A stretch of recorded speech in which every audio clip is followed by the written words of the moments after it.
السلام علیکم dear students. اسلامیات لازمی آج ہماری فرسٹ آن لائن کلاس تھی، تو اس میں ہم نے آج حدیث نمبر 2 اور حدیث نمبر 3 کا مطالعہ کیا. حدیث نمبر 2 ہے ہماری پیج نمبر 28 پر، طلب العلم فریضۃ علی کل مسلم.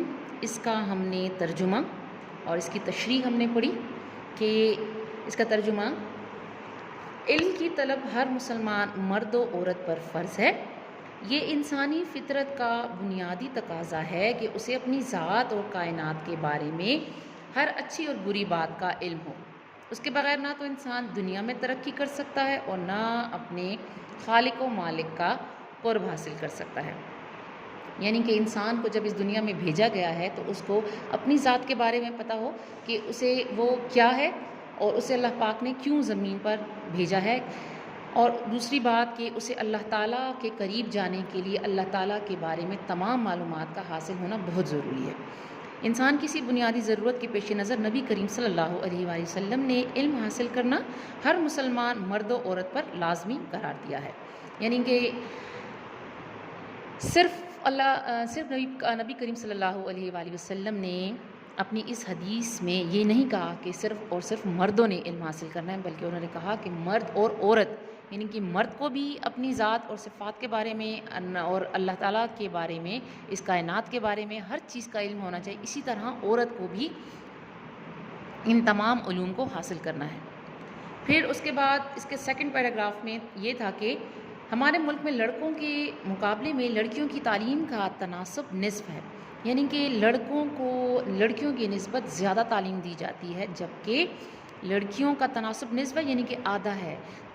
اس کی آدھے لڑکوں کے حساب سے آدھی جو ہے لڑکیاں بھی علم حاصل نہیں کر پاتی، کیونکہ ہمارا معاشرہ مشرقی ہے. یہاں پر لڑکیوں کی تعلیم پر اتنی توجہ نہیں دی جاتی ہے، تو لڑکیوں کے مدارس کی تعداد بھی آدھی ہے. ظاہر ہے کہ جب لڑکیوں کو تعلیم ہی بہت کم دی جاتی ہے تو اس کے حساب سے لڑکیوں کے جو مدرسے ہیں یا اسکول ہیں وہ بھی آدھی تعداد میں ہیں. نبی کریم صلی اللہ علیہ وآلہ وسلم کے ارشاد گرامی پر عمل کے لیے ضروری ہے کہ ہم لڑکیوں کی تعلیم و تربیت پر بھی پوری توجہ دیں تاکہ کوئی بچی ان پڑھ اور جاہل نہ رہے. یعنی کہ نبی کریم صلی اللہ علیہ وآلہ وسلم نے جب یہ ارشاد فرما دیا ہے کہ مرد و عورت، یعنی مرد اور عورت دونوں پر تعلیم فرض ہے، حاصل کرنا لازمی ہے، تو لڑکیوں کی ہمیں تعلیم و تربیت پر پوری توجہ دینی چاہیے.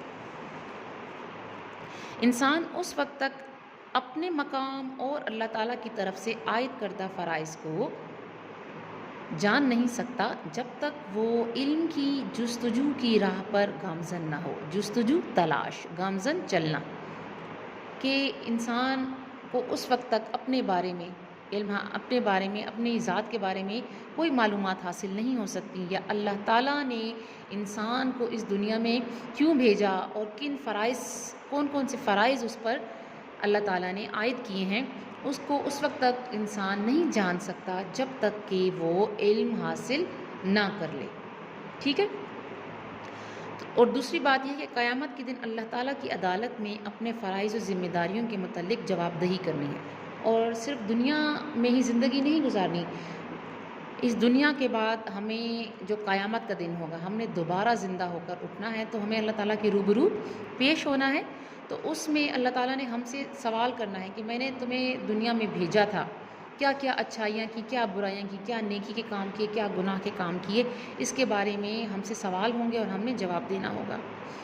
تو ہمیں اس کے بارے میں بھی علم حاصل کرنا ضروری ہے، تب ہم دنیا میں کامیاب ہو سکتے ہیں اور آخرت میں بھی اللہ تعالیٰ کی عدالت میں سرخرو ہو سکتے ہیں. تو ہمیں کیا کرنا ہے؟ علم حاصل کرنا ہے تاکہ ہم اس دنیا میں بھی ترقی حاصل کر سکیں اور آخرت میں بھی ترقی ہو، یعنی ہمیں وہاں پر سرخرو ہو سکیں، کامیاب ہو سکیں. اللہ تعالیٰ کے سامنے جب ہم پیش ہوں تو ہمیں ہر چیز کا علم ہو کہ اللہ تعالیٰ نے جو فرائض اور ذمہ داریاں ہم پر عائد کی تھیں وہ ہم نے اچھے طریقے سے ادا کی ہیں کہ نہیں. کیونکہ اگر علم ہمارے علم میں ہوگا تو ہم اس دنیا میں اچھے اور نیک اعمال کر کے اللہ تعالیٰ کے سامنے پیش ہو سکیں گے. ٹھیک ہے. یہ آپ کو حدیث نمبر 2 سمجھ آ گئی ہے. حدیث نمبر 2 کے بچوں آپ نے یہ اوپر ہیڈنگ لکھنی ہے حدیث نمبر 2 کی. ٹھیک ہے.